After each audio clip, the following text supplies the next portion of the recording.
नमस्कार दोस्तों, news debate से लेकर आम जनता तक एक मामला चर्चा में बना हुआ है। पॉलिटिकल गलियारों में भी इन चार शब्दों ने धूम मचा रखी है। नाम है वन नेशन वन इलेक्शन। आखिर क्या है ये वन नेशन वन इलेक्शन? क्या ये टर्म देश में पहली बार सुनने में आया है? और क्या है वन नेशन वन इलेक्शन के प्रोज एंड कॉन्स, सब जानेंगे इस वीडियो में। मेरा नाम है सुधांशु और आप देख रहे हैं clarity cost. One nation one election. हर साल चुनाव होना, हर महीने चुनाव होना, वो लोकतंत्र के लिए भी ठीक नहीं। इसका एक ही समय निश्चित करें। ये नहीं हो सकता है, ये भारत के संविधान के खिलाफ होगा।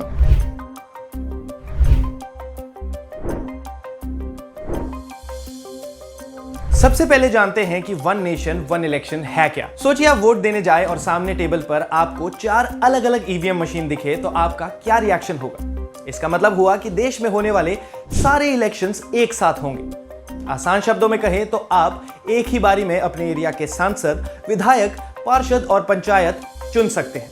इसी का नाम है वन नेशन वन इलेक्शन। जैसे ही खबर आई कि सेंट्रल गवर्नमेंट ने 18 से 22 सितंबर तक पार्लियामेंट का स्पेशल सेशन बुलाया है, उसके बाद से ही वन नेशन वन इलेक्शन की चर्चा तेज हो गई। ऐसा नहीं है कि ये पहली बार हुआ है जब किसी गवर्नमेंट ने स्पेशल सेशन बुलाया है। पास्ट में भी कई बार स्पेशल सेशंस हुए हैं। इस टेबल को देखकर आप समझ सकते हैं। चर्चा का माहौल इसलिए बना क्योंकि स्पेशल सत्र के ठीक पहले सेंट्रल गवर्नमेंट ने एक स्पेशल कमेटी बनाई और इस कमेटी के चेयरमैन बने हमारे फॉर्मर प्रेसिडेंट रामनाथ कोविंद। इस कमेटी का काम होगा वन नेशन वन इलेक्शन को लेकर पॉलिसी तैयार करना। एक्स प्रेसिडेंट रामनाथ कोविंद के अलावा कमेटी में ये बड़े नेता भी शामिल हैं। Law minister Arjun Ram Meghwal committee की मीटिंग्स में स्पेशल इनवाइटी के तौर पर शामिल होंगे। यानी ये कमेटी का बनना और स्पेशल सत्र का होना, बस फिर क्या था, 2 और 2 4 हुआ और ये मामला चर्चा में आ गया। लेकिन क्या वन नेशन वन इलेक्शन एक नई चीज है या फिर इसके पीछे की कोई हिस्ट्री है? आइए जानते हैं। वन नेशन वन इलेक्शन का आइडिया नया नहीं है। इंडिपेंडेंस के बाद 1952 से 1967 तक इंडिया में लोकसभा और विधानसभा के इलेक्शंस एक साथ ही होते थे। लेकिन 1968 और 1969 में कुछ स्टेट असेंबलीज का प्रीमेच्योर डिसोल्यूशन होने के कारण ये साइकिल टूट गई। शुरुआत हुई केरला से और फिर इवेंचुअली यूपी, बिहार, बंगाल, पंजाब, राजस्थान, तमिलनाडु सबकी पोल साइकिल डिस्टर्ब हो गई। 1975 में लोकसभा भी डिसॉल्व हो गई। तब से इंडिया में स्टैगर्ड इलेक्शंस होते रहे हैं अलग अलग टाइम पर। फिलहाल ओडिशा, आंध्र प्रदेश, सिक्किम और अरुणाचल प्रदेश, ये 4 ऐसी स्टेट्स बची हुई है जिनके इलेक्शंस लोकसभा इलेक्शंस के साथ होते हैं। यहां तक कि 1983 की एक इलेक्शन कमेटी रिपोर्ट ने साइमल्टेनियस इलेक्शंस रेकमेंड भी किए थे। वहीं 1999 में लॉ कमीशन की एक रिपोर्ट ने भी यही रेकमेंड किया था। साल 2017 में नीति आयोग के विवेक देबरॉय और किशोर देसाई की रिपोर्ट ने भी वन इलेक्शन की बात कही थी। ऑल्दो 2018 में लॉ कमीशन की ड्राफ्ट रिपोर्ट में इसको नॉट सो फिजिबल ऑप्शन बोला गया था, पर यह भी कहा गया था कि इससे देश का पैसा और टाइम बच सकता है। देखना होगा क्या वाकई में इस बार वन नेशन वन इलेक्शन का प्रपोजल संसद में पास होगा या नहीं। एज एक्सपेक्टेड गवर्नमेंट इस आइडिया को देश की डेवलपमेंट और गवर्नेंस को बढ़ाने का एक तरीका मानती है। गवर्नमेंट का मानना है कि वन नेशन वन इलेक्शन से इलेक्शन कॉस्ट और टाइम दोनों सेव हो सकते हैं, एडमिनिस्ट्रेटिव सिस्टम एफिशिएंट हो सकता है, वोटर्स टर्नआउट इंक्रीज हो सकता है, पॉलिसी मेकिंग और इंप्लीमेंटेशन में भी कंटिन्यूटी आ सकती है। वहीं दूसरी तरफ ऑपोजिशन पार्टीज का यह मानना है कि यह देश की डेमोक्रेसी को नुकसान पहुंचा सकता है। ऑपोजिशन पार्टीज कहती हैं कि वन नेशन वन इलेक्शन से फेडरलिज्म का बैलेंस बिगड़ सकता है, डेमोक्रेसी का प्रिंसिपल वायलेट हो सकता है और प्रैक्टिकल डिफिकल्टीज क्रिएट हो सकती हैं। आइए इस आइडिया के प्रोज एंड कॉन्स के एस्पेक्ट्स को जल्दी से एक बार सिंपल मैनर में समझ लेते हैं। Cost effective. One nation one election से कॉस्ट और टाइम दोनों सेव हो सकते हैं। साल 2019 के लोकसभा इलेक्शंस को अब तक का सबसे एक्सपेंसिव इलेक्शंस माना जाता है। सेंटर ऑफ मीडिया स्टडीज के अकॉर्डिंग इलेक्शन कमीशन ने 2019 लोकसभा के इलेक्शंस कॉस्ट रफली 10,000 करोड़ रुपीस एस्टिमेट किया था।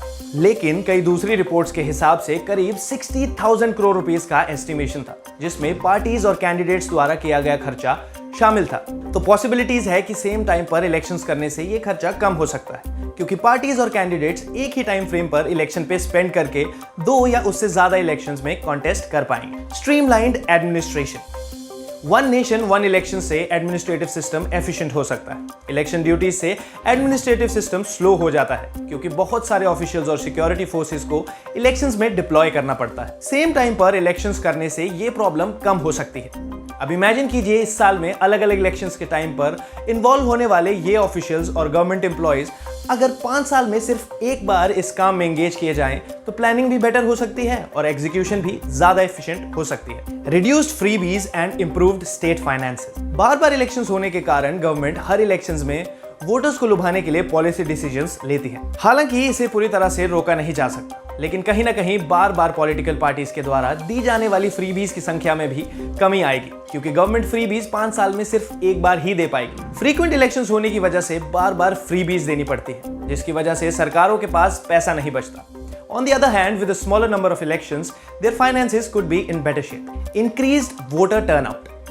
One nation one election implement होने से वोटर्स टर्नआउट इंक्रीज हो सकता है। बहुत सारे वोटर्स अलग अलग इलेक्शंस होने की वजह से या तो वोट देने नहीं जाते हैं या फिर से लेथार्जिक हो जाते हैं और मल्टीपल पोल से कुछ मिस कर देते हैं। सेम टाइम पर इलेक्शंस करने से उन्हें एक बार में वोट देना ज्यादा कन्वीनियंट लग सकता है। Keeping the policy momentum. One nation one election से पॉलिसी मेकिंग और इंप्लीमेंटेशन में कॉन्टिन्यूटी आ सकती है। जब भी इलेक्शंस होने वाले होते हैं तो model code of conduct MCC apply हो जाता है, जिसकी वजह से सरकार बनने तक न्यू प्रोजेक्ट्स पर रोक लग जाती है। सेम टाइम पर इलेक्शंस करने से गवर्नमेंट को 5 स्टेबल ईयर्स मिलेंगे और गवर्नमेंट कोई और इलेक्शंस जीतने के बजाय गवर्नेंस पर ध्यान दे सकेगी। आइए अब कर लेते हैं वन नेशन वन इलेक्शंस के चैलेंजेस की बात। Disadvantage to regional parties. One nation one election से फेडरलिज्म का बैलेंस बिगड़ सकता है। इंडिया में बहुत ज्यादा डाइवर्सिटी है और हर स्टेट में अलग अलग इश्यूज और प्रायोरिटीज होते हैं। सेम टाइम पर इलेक्शंस होने से हो सकता है कि रीजनल पार्टीज के इश्यूज इलेक्शन नैरेटिव में नेशनल इश्यूज की वजह से ओवरशैडो हो जाएं।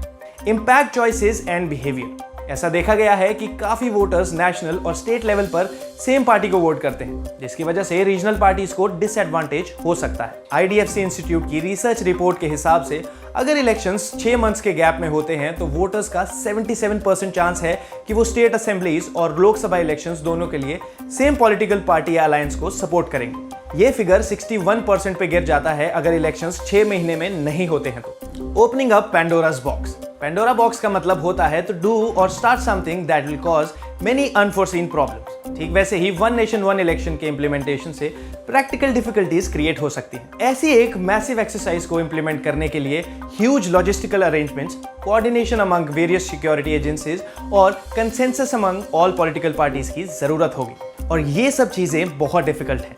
जैसे इलेक्शन कमीशन ऑफ इंडिया ने कहा कि पूरे देश में एक साथ इलेक्शंस करने के लिए उन्हें 24 लाख EVMs और VVPATs की जरूरत पड़ेगी।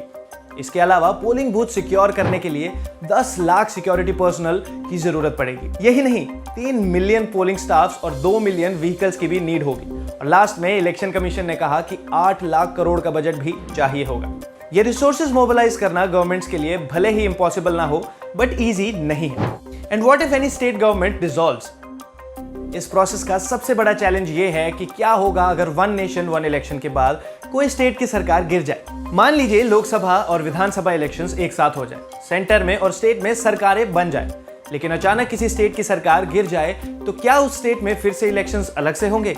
और अगर ऐसा है तो फिर से साइकिल टूट जाएगी। यानी सबसे बड़ा चैलेंज ये है कि कैसे भी वन नेशन वन इलेक्शन की प्रोसेस को फुल प्रूफ बनाया जाए। तो दोस्तों, ये थे कुछ pros and cons of one nation one election. देखना होगा कि आगे स्पेशल कमेटी क्या पॉलिसी बनाती है और पार्लियामेंट के स्पेशल सेशन में आखिर क्या होता है। फिलहाल आपके हिसाब से वन नेशन वन इलेक्शन देश में लागू होना चाहिए या नहीं, आप हमें कमेंट्स में बताइए। और वीडियो पसंद आई तो लाइक और शेयर करना ना भूलिए और क्लैरिटी कास्ट को सब्सक्राइब करना बिल्कुल भी मत भूलिए।